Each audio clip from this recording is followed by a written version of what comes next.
নজর রাখবো পরবর্তী সংবাদে। গতকাল বাংলাদেশের সহকারী হাই কমিশন অফিসে যে ভাঙচুর চালানো হয়েছে, যে উচ্ছৃঙ্খল পরিবেশ সৃষ্টি করা হয়েছে, তার তীব্র নিন্দা জানাতে দেখা গেছে সর্বত্র মহল থেকে। এবং একই সঙ্গে আজকে আমরা দেখলাম যে রাজ্যের মুখ্যমন্ত্রীও তার তীব্র নিন্দা জানিয়েছেন। এবং তারপরে আজ দেখা গেছে সেই ঘটনার অভিযোগে এবার গ্রেফতার করা হয়েছে 7 জনকে। সূত্রের খবর এও বলছে যে 3 পুলিশ কর্মীকে বরখাস্ত করলো রাজ্য প্রশাসনের শীর্ষ কর্তারা। কাদের মধ্যে হামলা হয়েছিল উত্তর এবার রীতিমতো খুঁজতে শুরু করেছে পুলিশ। যাব বিস্তারিত, আমাদের সঙ্গে রয়েছে প্রতিনিধি সম্রাট চৌধুরী। সম্রাট, কি বলবে? দেখো, আমরা গতকাল একটি খুব দুর্ভাগ্যজনক ঘটনা লক্ষ্য করলাম আগরতলা শহরের বুকে, যেখানে সহকারী বাংলাদেশ হাই কমিশন কার্যালয়ের সামনে বিক্ষোভ দেখাতে গিয়ে একাংশ উচ্ছৃঙ্খল জনতা রীতিমতো হাই কমিশন কার্যালয়ে হামলে পড়ে তাদের হাই কমিশন অফিসের সামনে তাদের সাইনবোর্ড থেকে শুরু করে ভাঙচুর করা হয়। বাংলাদেশের জাতীয় পতাকা টেনে হিচড়ে নামিয়ে তা প্রথমে ক্যাচি দিয়ে কাটা হয় এবং পরবর্তী সময় পুড়িয়ে দেওয়া হয়। এই ঘটনায় কিন্তু গোটা দেশ জুড়ে নিন্দার ঝড় উঠেছে। এই ত্রিপুরা রাজ্যের মতো একটি ছোট্ট রাজ্যে এই ধরনের একটি ন্যাক্কারজনক ঘটনা কিন্তু গোটা দেশ জুড়ে নিন্দা শুরু হয়েছে এবং এমনকি এই ঘটনার রেশ আসতে করেছে বিদেশ মন্ত্রকগুলিতেও।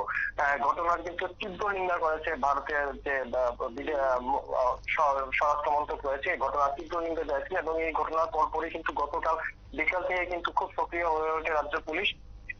গতকাল এবং এমনকি আজ দিনের বেলাতেও কিন্তু হাই কমিশন অফিসে যথেষ্ট নিরাপত্তা দিয়ে মুড়িয়ে রাখা হয়েছে এবং ঘটনায় জড়িত ইতিমধ্যে 7 জনকে গ্রেপ্তার করা হয়েছে, আটক করা হয়েছে। মূলত পুলিশ সূত্রে আমরা জানতে পেরেছি 7 জন ঘটনায় জড়িত বলে 7 জনকে চিহ্নিত করে এখন পর্যন্ত আটক করা হয়েছে। তাছাড়া গতকাল ঘটনার সময় দায়িত্বপ্রাপ্ত যে পুলিশ আধিকারিক এবং কর্মীরা উপস্থিত ছিলেন তাদেরও কিছু গাফিলতি লক্ষ্য করা গেছে। কারণ গতকাল কিন্তু সকাল থেকে হাই কমিশন অফিসের সামনে সার্কিট হাউস আর বিভিন্ন এলাকায় গলিগুলির সামনে পুলিশের যে লোহার যে বেড়া থাকে, এগুলিকে স্টিলের যে বেড়া থাকে, ওগুলো দিয়ে আটক করে রাখা হয়েছিল। তারপর পরও কিন্তু এই উচ্ছৃঙ্খল জনতা কিন্তু সেই ব্যারিকেড টপকে কিন্তু শেষ পর্যন্ত হাই কমিশন অফিস পর্যন্ত পৌঁছে গেছে, যদি অফিসের ভেতরে কোনো কুচ্যুতি করার সুযোগ পায়নি বা ঢোকার সুযোগ হয়নি। ঘটনা 3 জন পুলিশ কর্মীকেও কিন্তু এখন বরখাস্ত করা হয়েছে। তাদের বিরুদ্ধে তাদের কর্তব্যে গাফিলতির অভিযোগ রয়েছে। সব মিলিয়ে কিন্তু গোটা ঘটনায় যথেষ্ট সক্রিয় পুলিশ। তবে এই সক্রিয়তা যদি গতকাল সকাল থেকে পুলিশের মধ্যে লক্ষ্য করা যেত তাহলে হয়তো এই রাজ্যে এরকম একটি দুর্ভাগ্যজনক অনবরত ঘটনায় এড়ানো যেত।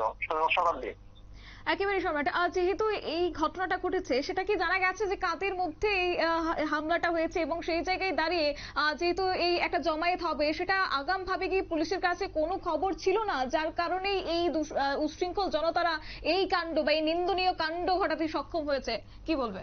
না না, দেখো, পুলিশের কোনো জানা ছিল না সেরকমটা না, কিন্তু গতকাল যে হিন্দু সংগ্রাম সমিতির পক্ষের যে আন্দোলনের ডাক দেওয়া হয়েছে রীতিমতো দিনের বেলায় অফিস টাইম, তখন 10টা থেকে 11টা, এই যে ব্যস্ততার সময়, সেই সময় সার্কিট হাউসের মতো গান্ধীমূর্তির পাদদেশের যে এলাকাটি আমরা জানি এটি জনবহুল এলাকা এবং দিনের বেলা অফিস টাইমে প্রচন্ড ভিড় থাকে এই এলাকার। মন্ত্রী, রাজ্যের সমস্ত মন্ত্রী এই রাস্তা দিয়ে চলাফেরা করেন। ওই জায়গায় কিন্তু রীতিমতো পুলিশ অনুমতি নিয়ে তারা গতকালকে তাদের যে বিক্ষোভ কর্মসূচি সেটা পালন করেছে এবং গতকাল সকাল থেকে কিন্তু পুলিশের তরফ কিন্তু যথেষ্ট নিরাপত্তা। হ্যাঁ, কোথাও একটা গাফিলতি ছিল, যাতে এত বড় ঘটনা ঘটার কোনো কারণ নেই। তবে পুলিশের তরফ কিন্তু কাল যথেষ্ট ব্যবস্থাপনা লক্ষ্য করা গেছে। হয়তো শেষ মুহূর্তে পুলিশ সেরকম সক্রিয় হয়নি বা বল দেখায়নি, তার কারণে এই ঘটনাটি সংঘটিত হয়েছে। কিন্তু পুলিশের জানা ছিল না এরকম না, পুলিশের যথেষ্ট উচ্চ আধিকারিকরা গতকাল কিন্তু সার্কিট হাউস এলাকায় উপস্থিত ছিলেন। শতাব্দী, একেবারে সম্রাট, ধন্যবাদ তোমাকে।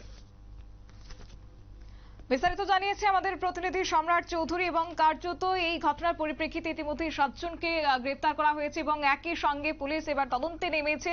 পাশাপাশি 3 জন পুলিশ কর্মীকেও বরখাস্ত করেছে রাজ্য প্রশাসন, এমনটাই খবর। নিয়ে নিচ্ছে ছোট্ট একটি বিজ্ঞাপন বিরতির সঙ্গে থাকুন।